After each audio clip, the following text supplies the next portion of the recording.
Hello everyone, एक बार फिर से स्वागत है आप सबों का आपके अपने प्यारे यूट्यूब चैनल ज्ञानी गुरुकुली में। दोस्तों, इस वीडियो में हम क्लास 12th वालों के लिए इतिहास से रिलेटेड सब्जेक्टिव प्रश्न को बताने वाले हैं, जो आपके 2024 के एग्ज़ाम में पूछे जाने वाले प्रश्न है। और ये प्रश्न वायरल हो चुका है। आप लोगों का 3 घंटे का समय दिया जाएगा और टोटल अंक आप लोगों का 50 होगा। जो टोटल सब्जेक्टिव ऑब्जेक्टिव मिला के 80 होगा। 30 आप लोगों का ऑब्जेक्टिव होगा और 50 सब्जेक्टिव होगा। तो दोस्तों, इस वीडियो में आप सब्जेक्टिव क्वेश्चंस का सोल्यूशन बताने वाले हैं। तो अगर आप हमारे चैनल पर नए होंगे, सब्सक्राइब कर लीजिएगा एवं लाइक कीजिएगा, ठीक है। ये जो है जनरल इंस्ट्रक्शन दिया हुआ है, सामान्य निर्देश जो दिया हुआ है, आप लोगों का पढ़ लीजिएगा, ठीक है। क्योंकि मैं फटाफट से प्रश्न बता देता हूँ आप लोगों का कम समय में, ठीक है।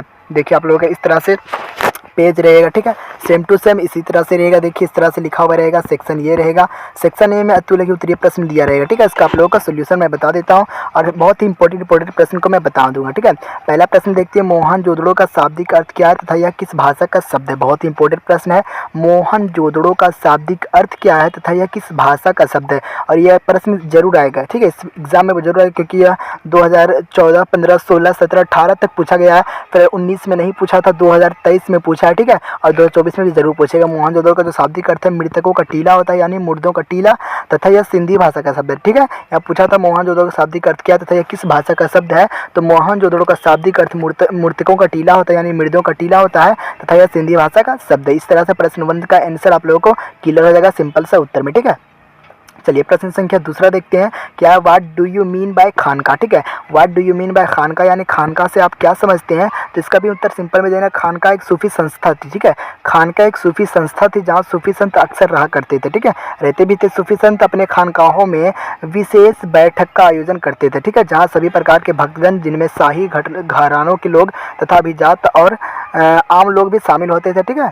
और वे आध्यात्मिक विषय पर चर्चा भी करते थे, ठीक है। इस तरह से आप लोग सिंपल सा आंसर दे दीजिएगा, ठीक है। बिल्कुल सिंपल सा लैंग्वेज में बता रहे हैं, ठीक है, ताकि आप लोगों को कोई दिक्कत ना हो। चलिए, प्रश्न संख्या तीसरा देखते हैं। What is gopuram, what is gopuram, gopuram क्या है, गोपुरम से क्या समझते हैं। तो गोपुरम से आप क्या समझते हैं। तो गोपुरम से हम ये समझते हैं कि द्रविड़ शैली मंदिर के प्रवेश द्वार को गोपुरम कहते थे, ठीक है।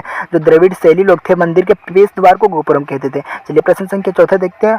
हु रोट हुमायूं नामा, ठीक है, यानी हुमायूं नामा की रचना किसने की है। तो हुमायूं नामा की रचना गुलबदम बेगम ने की। उसके बाद नोट में हमने कुछ लिखा है, गुलबदम बेगम जो थे बाबर की बेटी थी। किसकी बेटी थी, बाबर की बेटी थी। उसने अपने सौतेले भाई हुमायूं के जीवन के चित्रण हुमायूं नामा के लेखक के रूप में माना जाता है, ठीक है। इस तरह से आप लोग प्रश्न 4 का उत्तर देंगे, ठीक है। चलिए, अगला सवाल देखते हैं। तब तक अगर आप हमारे चैनल पर नए होंगे, सब्सक्राइब कर लीजिएगा।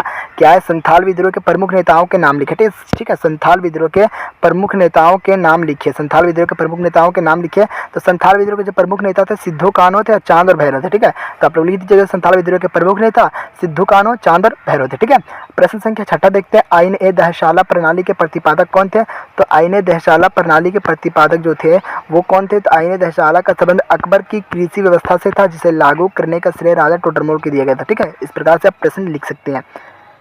चलिए, प्रश्न संख्या 7 देखते हैं। इंडो सार्वजनिक स्थापित में शैली का भारत में 2 उदाहरण दे, ठीक है। तो आप लोग को उदाहरण देना है। सार्वजनिक स्थापित शैली की कुछ विशेषता के कंदाका क्या है, कंदाकार, गुंबद, नुकीले मेहराब, गुबंदाकार तथा घुमावदार छतें, झरोखा बुर्जे, छोटी मीनारें, लाल और सफ़ेद रंग इत्यादि सम्मिलित है। एग्जाम्पल के तौर पे इंडो सार्वजनिक वास्तुकला ने हिंदू, इस्लामी और पश्चिम तत्वों की विशेषता में जोड़ा है, ठीक है। इस प्रकार से आप लोग, ठीक है, लघु उत्तरीय प्रश्न का उत्तर दे सकते हो सिंपल से तरीका में। और बहुत ही इंपॉर्टेंट प्रश्न को बताया और सेम टू सेम इसी प्रकार का आप लोगों का बोर्ड एग्जाम में प्रश्न आ गया। तो अगर हमारे चैनल पर नए होंगे, सब्सक्राइब कर लीजिएगा, ठीक है। और ये पार्ट 1 था, ठीक। इसी प्रकार से आप लोगों का 3 पार्ट आएगा और 3 पार्ट में आप लोगों का सारा सब लघु उत्तरीय पे दीर्घ उत्तरीय सारा क्लियर हो जाएगा। तो अगर आप लोग नए होंगे, सब्सक्राइब कीजिएगा।